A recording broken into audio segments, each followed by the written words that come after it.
Muy buenos días, bienvenidos a esta edición inaugural de Hablemos de Política. Por supuesto, este es un espacio donde van a tener, esperamos, interesantes con respecto a cómo el nombre pues, de nuestro propio sitio lo señala y del programa de política, considerando además no solamente el momento complejo que vive nuestro país y el mundo en general con la pandemia, pero por supuesto pues la entrada a una campaña electoral absolutamente atípica. Decir las razones. Vamos entonces a darle la patadita de inicio, el bautizo a este espacio con el ex primer ministro Pedro Cateriano, a quien agradecemos además especialmente, don Pedro, como digo, venir a bautizar Hablemos de Política. ¿Qué tal? Buenos días. Gracias, Enrique. Muchas gracias por la invitación y deseándole los éxitos a De Política, porque se necesitan espacios como el que estás inaugurando el día de hoy para un amplio debate, porque eso es la política. La política también es debate, cotejo de ideas, no solamente saber bailar, cantar, gritar, sino fundamentalmente preocuparnos de los asuntos urgentes para el país. Y ciertamente en los últimos años se ha perdido ese espacio, razón por la cual le deseo muchos años de vida de política. Gracias, esperamos poder efectivamente construir una opción seria al respecto. A ver, lo primero antes de entrar en las vicisitudes de lo que será la campaña, quería comentar una nota que vi en Gestión hoy por la mañana que ya da mucho que hablar. Precisamente ayer yo ya esperaba la publicación de este informe de CEPAL sobre las perspectivas económicas para la región el próximo año. Y bueno, ya han salido los resultados y son peores de lo que uno podía esperar. En el caso del Perú, el decrecimiento que se espera para el próximo año es solamente peor al de Venezuela. Es decir, nuestros socios de la Alianza del Pacífico están mejor parados que nosotros. Estamos hablando, por ejemplo, de Colombia, que decrecerá 5.5%. Estamos hablando de México, que decrecerá 9%. Por supuesto, por ahí está Chile, que a pesar de estar obviamente muy golpeado también, estamos hablando de 7.9%. Sin embargo, el Perú son 13 puntos que se pierden del PBI, bueno, frente pues a la tragedia continuada venezolana, que ya va a los 26. Pero pues dentro de los países de la región, el Perú, si exceptuamos pues a Venezuela, es al que peor le ha ido. Anoche que tuvimos una conversación nosotros en televisión, luego pude conversar con Beatriz Merino, y ella señalaba que el manejo de la pandemia había sido muy deficiente y en realidad nos había dejado en esta situación. Ella calcula como 80.000 víctimas mortales hasta ahora, contando la diferencia esta del SINADEF de un año al otro. Veremos pues esos números cómo aterrizan finalmente. Pero esta introducción iba en la medida de que, a ver, Pedro Cateriano estuvo por algunas semanas pues en el gobierno. Usted quiso imprimir un cambio en lo que era esta estrategia frente a la pandemia y ahora vemos pues que los resultados en el acumulado pintan muy feo. ¿Cómo arrancamos este 21 con este punto de partida tan difícil? Yo creo que si bien hay problemas, el Perú es un país tan rico y con tanto potencial que puede revertir esta situación que es absolutamente explicable, Enrique. ¿Por qué, ¿Por qué estamos tan mal en realidad? Hoy día yo he publicado en mi cuenta de Twitter un cuadro de la cobertura de agua en América Latina. Solo le ganamos en cobertura a República Dominicana y Haití, Enrique. Es decir, países económicamente menos desarrollados de Centroamérica nos superan largamente. ¿Y esto por qué? Porque es un asunto que no se trata con criterios técnicos, sino fundamentalmente en base a prejuicios ideológicos y políticos. El gobierno ha estado lanzando campañas para que nos lavemos las manos y 6 millones de peruanos no tienen agua potable, Enrique. Entonces, ¿cómo es posible que ante esta situación esa no sea una prioridad en la agenda nacional? Yo ese tema lo planteé ante el Congreso, ante el actual Congreso, en mi presentación. Y este Congreso, simplemente el tema del agua no le ha preocupado.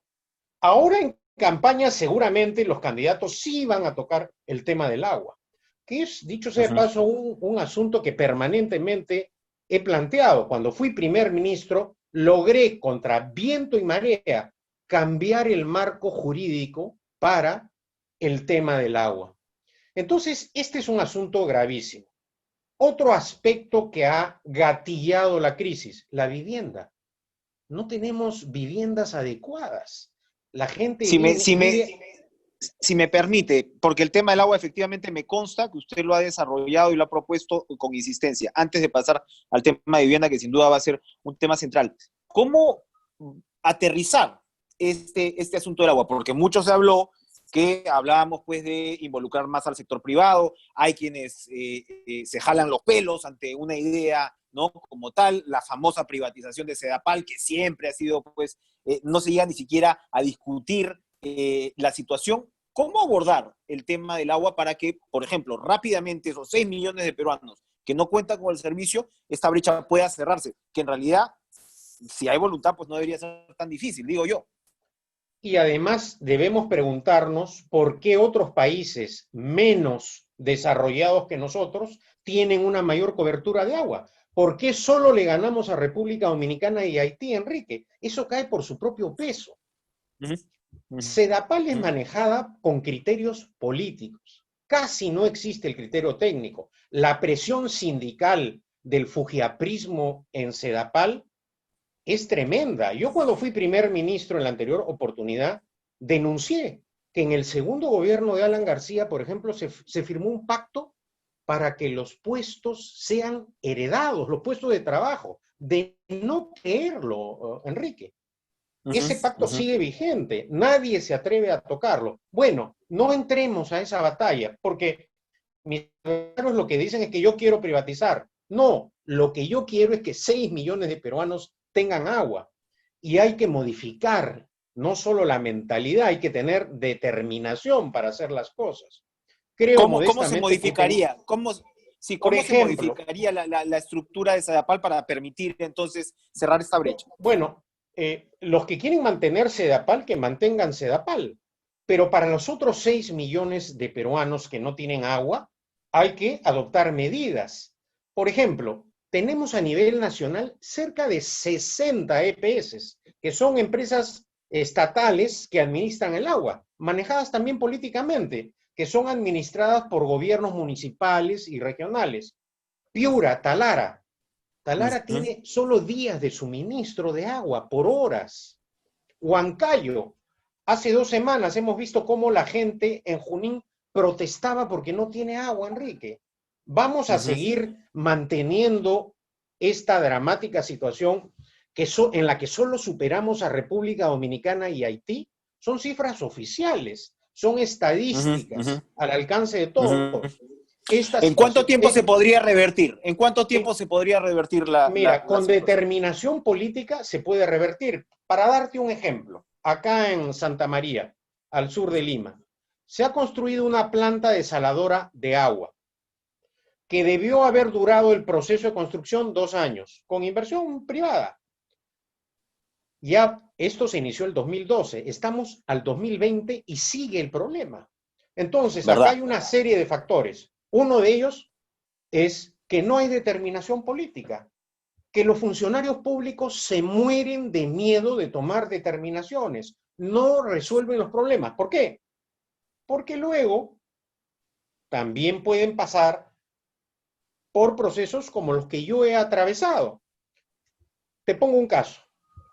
Durante el segundo gobierno de Alan García Enrique, los alfereces de la Fuerza Aérea del Perú, de la FAP, se graduaban con horas de vuelo en simuladores, porque no habían aviones de entrenamiento.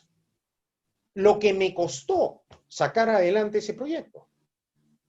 Claro, luego denuncias, calumnias, enfrentar a los adversarios y, lamentablemente, lo que ocurre acá, la judicialización de la política, que es una manera de perseguir al adversario.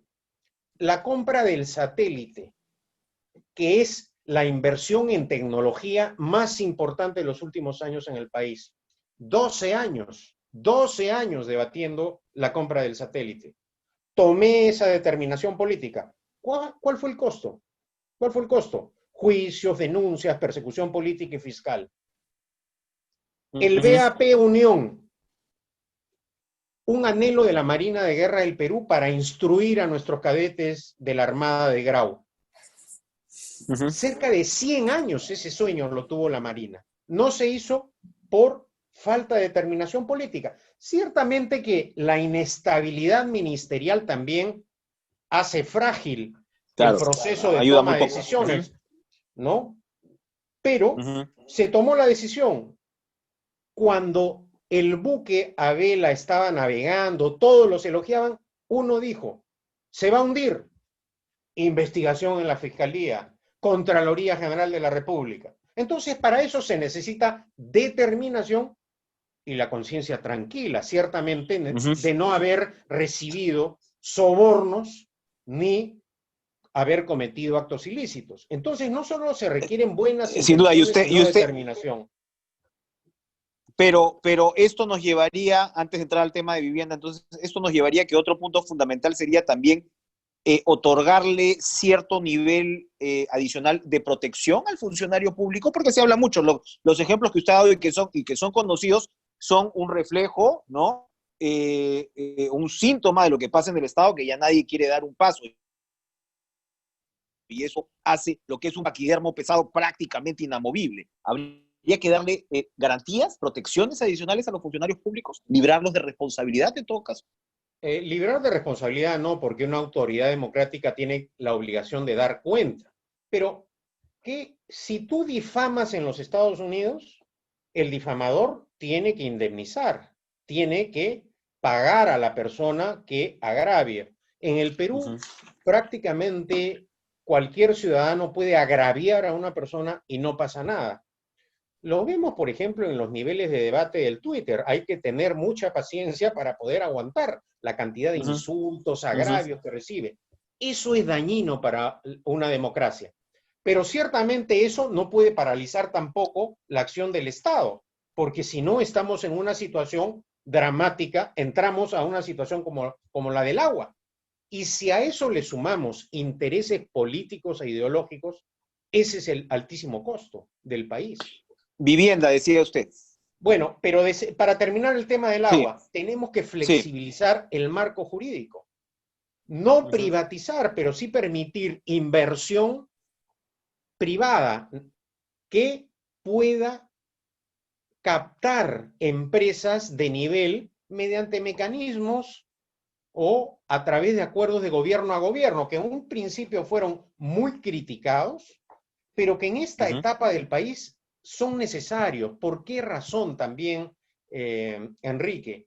En muchos gobiernos regionales y también en el gobierno nacional, el hecho de haber rebajado los sueldos y que los técnicos preparados se hayan ido a otro sector a laborar, ha permitido que gente, fundamentalmente por razones políticas, entre al sector público y al momento de emprender proyectos de gran envergadura, no tengamos la capacidad técnica para llevar adelante y ejecutar esos proyectos, ¿no? ¿Cómo hacemos entonces, Pedro, para revertir la inmensa brecha de vivienda? No solo vivienda, Enrique. Vemos ahora que también todos prometen vivienda, salud, que es también un tema en el cual tenemos un déficit grave y que la crisis sanitaria ha probado, infraestructura en general. Entonces son tantas las necesidades que por arte de magia no se solucionan los problemas. Entonces, ¿qué es lo que hay que hacer? Generar riqueza. No hay otra salida, Enrique. Permitir la inversión, aplicar el régimen económico que establece la Constitución, el de una economía social de mercado, en donde la iniciativa privada es la fuente generadora de la riqueza. Eso es lo que se tiene que hacer. Y en eso, lamentablemente, hemos tenido muchas dificultades.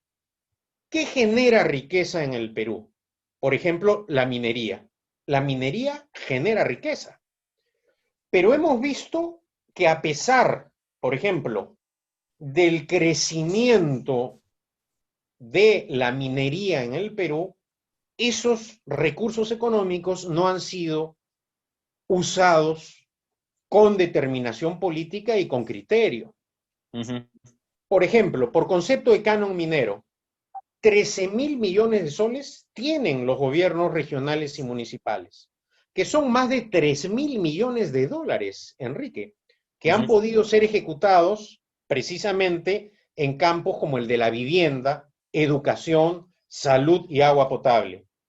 Y en medio de las necesidades, los gobiernos regionales y municipales no han ejecutado ese dinero. Este es un tema que también toqué brevemente durante mi paso en la presidencia del Consejo de Ministros. Entonces, la gente no percibe que la generación de la riqueza les trae beneficios. Y eso es, pues, no solo injusto, sino que fatal para el sistema.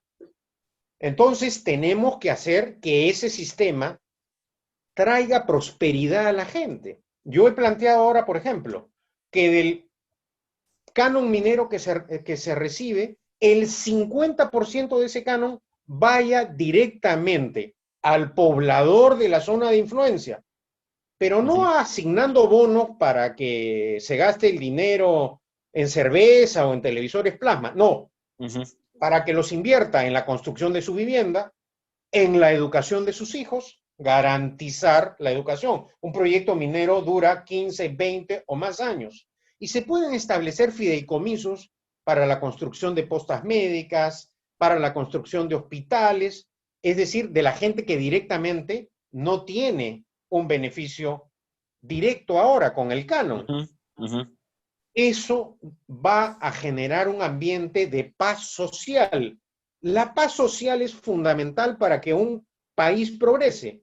Sin tranquilidad social no hay progreso. Hemos visto las graves dificultades que permanentemente tenemos con distintos argumentos. Por ejemplo, los ecologistas, que se va a violar el medio ambiente.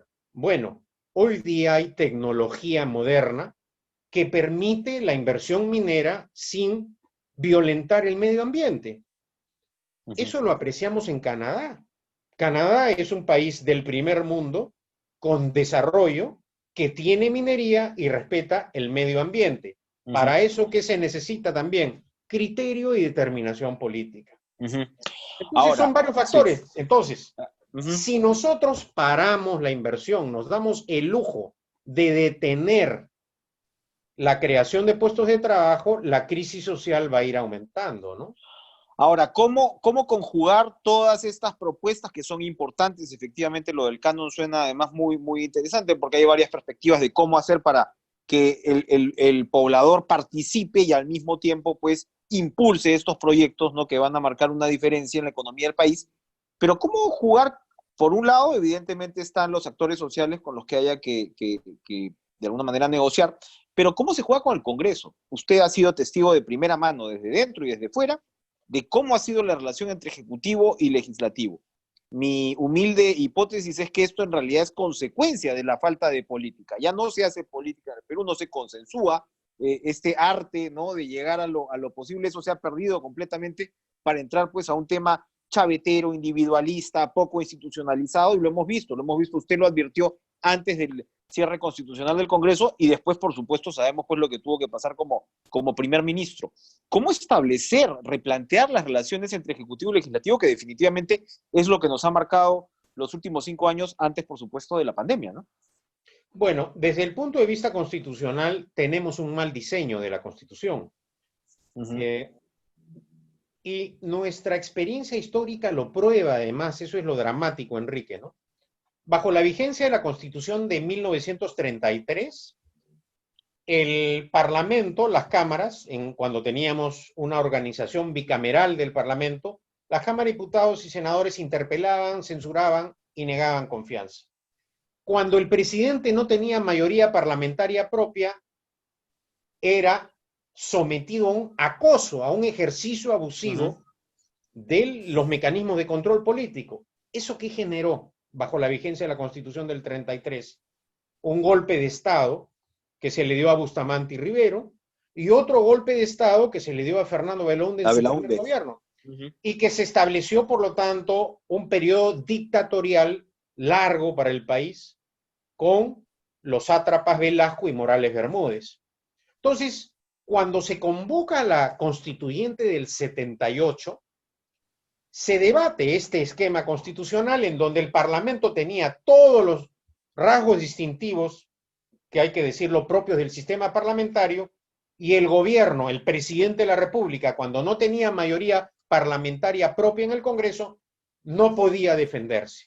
Entonces se estableció en la Constitución del 79 que si el presidente de la República era sometido y su gobierno a un acoso parlamentario y la Cámara de Diputados interpelaba, mejor dicho, censuraba o negaba confianza a 3 consejos de ministros, el presidente podía disolver la Cámara de Diputados, convocar inmediatamente elecciones y elegir una Cámara disuelta. El Senado, en la Constitución del 79, no podía ser disuelto porque no interpelaba, no censuraba ni extendía confianza. Bueno, llegó el gobierno de Fujimori porque la crisis aparece, según Fujimori, en su periodo, porque Belaúnde en su segunda etapa gobernó con una mayoría parlamentaria sólida como consecuencia de la alianza que hizo con el PPC, y el APRA en el primer gobierno de García tenía una sólida mayoría parlamentaria. Entonces, ¿qué ocurre con Fujimori? Cuando sale Fujimori y a denunciar un supuesto acoso, ¿no? Acoso del Hostigamiento, Parlamento, sí, se pensó que iba a disolver la Cámara de Diputados, porque tenía esa atribución de solucionar constitucionalmente lo que él interpretaba como un conflicto entre los poderes del Estado. Pero Fujimori no hizo uso de esa facultad constitucional, sino que dio un golpe de Estado con Montesinos, con las consecuencias que todos sabemos.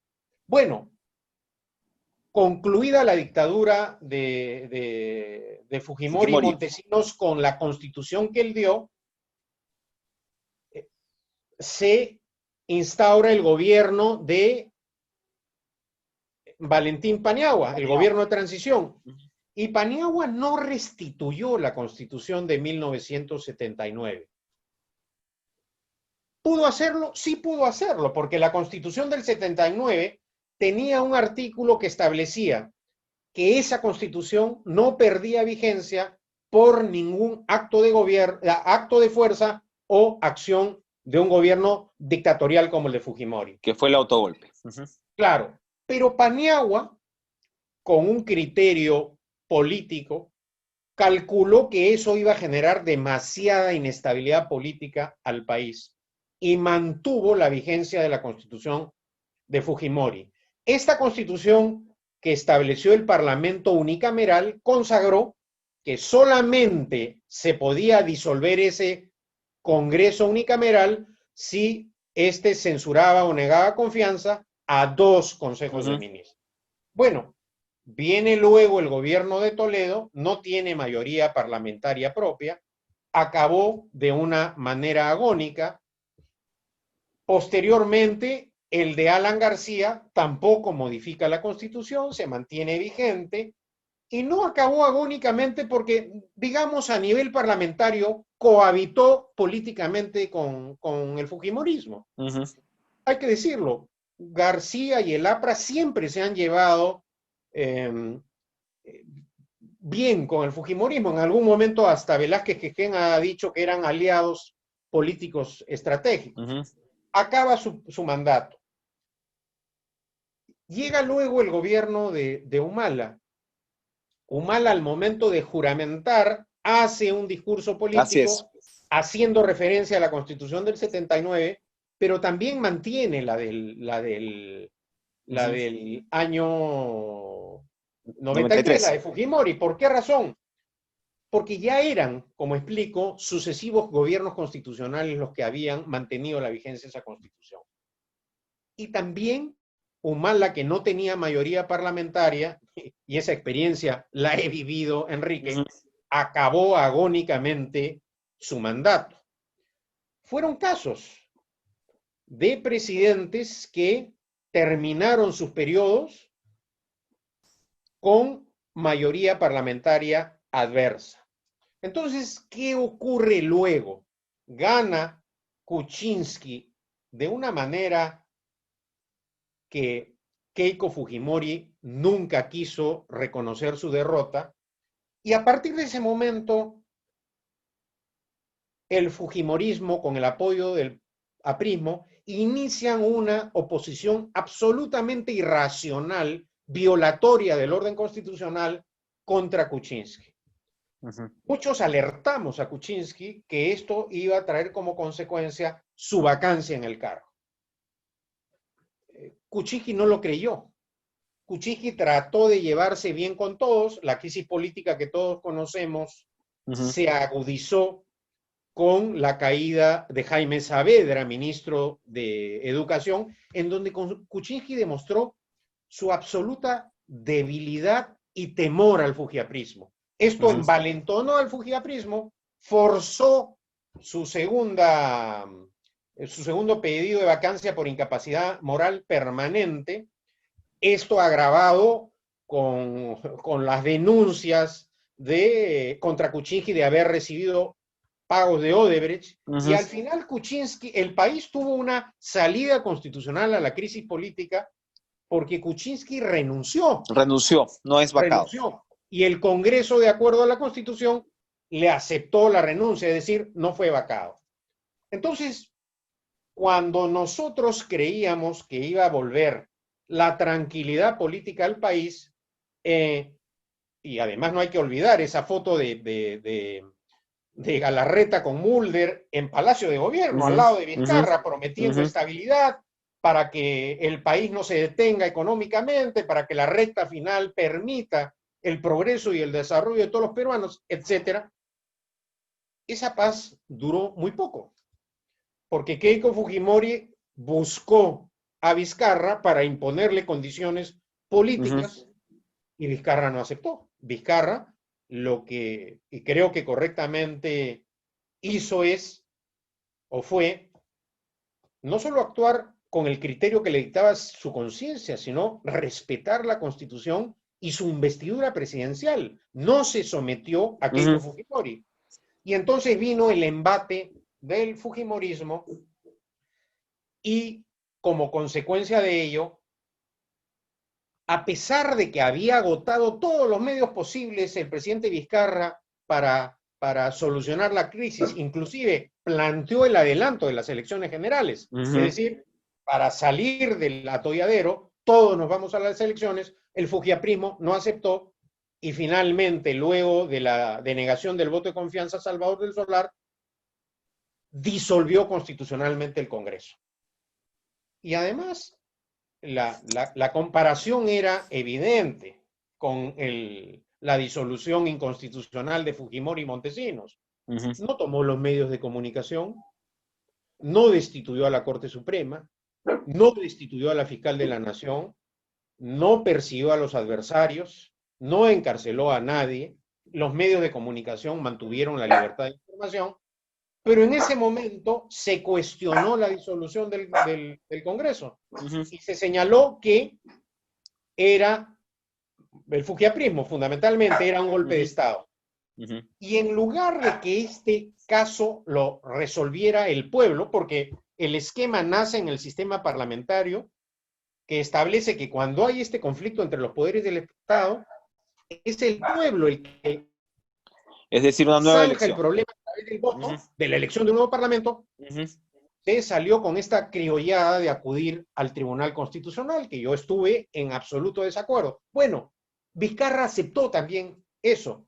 Y el Tribunal Constitucional le dio la razón. Le dio la razón. Y Vizcarra, para mantener una neutralidad, decidió no presentar lista parlamentaria. Es decir, no formó tampoco alianzas. Entonces, de alguna manera, el gran error, ¿no? A través del voto. Hubo una distorsión del sistema.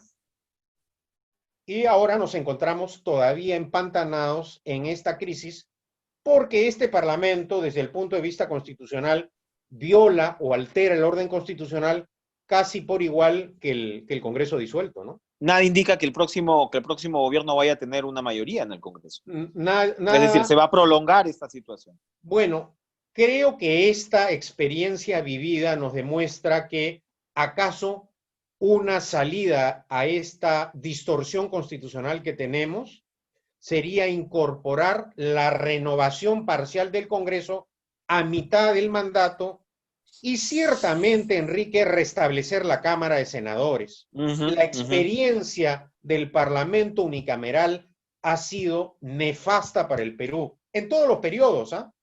Con Fujimori, un ejercicio abusivo, violatorio del orden constitucional y de los derechos humanos, con Toledo también un acoso, una inestabilidad, con García no se diga, y bueno, ahora ya de una manera extrema en la recta final del gobierno del presidente Vizcarra. Ahora, entonces, restituir el Senado es algo que requiere el país. Lo lógico sería que el próximo presidente que entre, digamos, con las pilas de la popularidad acompañándolo, pueda impulsar una propuesta de este sentido, ¿no? En su primera parte de mandato, porque ya sabemos que en las últimas los presidentes peruanos terminan con la lengua en el piso. Exactamente, yo creo que ese es un planteamiento que tiene que hacerlo desde el comienzo el presidente. Las medidas que no adoptas desde el inicio, luego son muy difíciles de consolidar. Por esa razón también, Enrique, el pueblo tiene que reflexionar al momento de votar. El voto también es un acto de responsabilidad. Los parlamentarios no llegan de casualidad, por arte de magia, al Parlamento. Entonces, esta campaña también, en esta campaña deben participar activamente los medios de comunicación para que den a conocer no solo las propuestas, los programas de gobierno de los partidos, sino también las caras, los antecedentes de las personas, la experiencia, lo que plantean. Porque también hemos visto, Enrique, que muchos han dejado de participar en política. Y la política es un aspecto central en la vida de un Estado. Si la gente se repliega y no ejerce sus derechos, después las consecuencias son muy graves para un país. Sin duda. Para terminar, Pedro Cateriano, hoy aparece pues una encuesta de Datum donde su nombre salta por primera vez en el pelotón, ¿no? O sea, estamos hablando pues del señor Forsyth, que seguramente pues renunciará a la alcaldía en los próximos días, y luego viene todo un pelotón con algunos nombres nuevos, entre los cuales está el suyo. ¿Cómo observa que se vaya a configurar esta elección? Urpi Torrado de Datum comentaba de todas maneras que en las elecciones pasadas a estas alturas tenías un 20% de indecisos, que ya sabemos pueden incluso cambiar su voto y qué sé yo, pero ahora estás por encima del 40%. ¿Cómo se va a configurar esta elección y qué papel pretende usted que juegue Juntos por el Perú? Todos por el Perú. Todos por el Perú, perdón. Todos por el Perú es una agrupación política que no ha participado, que no tiene la carga pesada de otras agrupaciones, que tiene el reto de participar en esta campaña. Es una de las razones por las cuales también me he inscrito en este partido, para participar en el debate político, y además porque coincido con aspectos fundamentales: la defensa de la libertad de la persona. Todos por el Perú es un partido humanista. Todos por el Perú también cree en el régimen económico que establece la Constitución, el de una economía social de mercado. Entonces son aspectos fundamentales para salir de este entrampamiento político. Yo agradezco las muestras de simpatía, el apoyo. Creo que a eso fundamentalmente se debe mi súbita aparición en las encuestas. Yo no soy candidato, he entrado a Todos por el Perú como un militante más. Y bueno, estamos a la espera de la resolución del Jurado Nacional de Elecciones para que ya Todos por el Perú empiece a trabajar su plan de acción para las elecciones generales, que es algo sobre lo cual sí quisiera incidir, ¿no? Sí. La necesidad, ante una crisis tan grave en temas políticos, económicos, sanitarios, que se planteen propuestas, salidas, para que todos nos informemos y al momento de ir a sufragar, votemos con una conciencia cabal de lo que nos han planteado a lo largo de las elecciones. Ojalá tengamos un proceso electoral así, de cotejo de ideas, de intercambio de pareceres y de entrevistas como esta, Enrique, en De Política, que permitan a uno expresar sus puntos de vista con libertad, que eso es algo también fundamental. A todos los actores efectivamente les va a tocar jugar un papel, y también a los medios de comunicación, sea en los medios, por decirlo así, tradicionales de señal abierta, como también en los medios digitales, que efectivamente podrán brindar un espacio seguramente para poder procesar, ¿no?, ideas y propuestas de una forma pues un poco más profunda, ¿no? Y que esto llegue finalmente a calar entre el electorado y la población. Gracias, Pedro Cateriano, otra vez por Gracias, acompañarnos. Enrique. Nuevamente Hoy deseándole día suerte. muchas gracias en esta sesión inaugural. Les recuerdo entonces, síganos por las redes sociales de política.p y continuaremos pues con estas conversaciones diarias. Gracias.